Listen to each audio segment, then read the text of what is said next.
po ay tulong-tulong po kami upang makatulong po sa isang kababayan po natin. Hindi lamang po OCOA. Without you po, wala po kami dito sa inyo.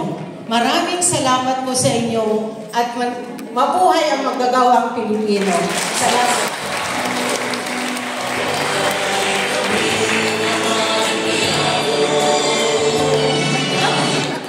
Thank you so much to our welfare officer, Ma'am Rosalyn.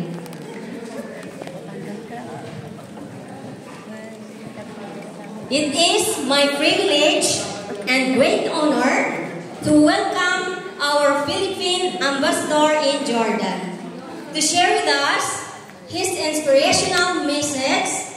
Let's give a big hand to His Excellency Ambassador Wilfredo C. Santos.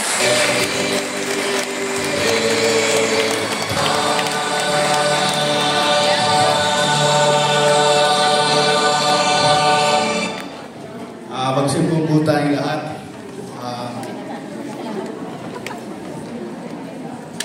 I think we should always remember that we are in the house of God. Simbahan pa rin po ito. So, if you could just bear with me as I convey my message, you could just listen to me. Hawakan mo nga muna yan.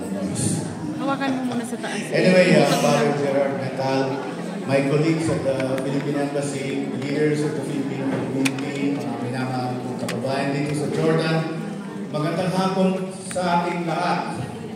First and foremost, I extend my heartfelt congratulations to the Overseas Workers Welfare Administration on the occasion of its 43rd anniversary.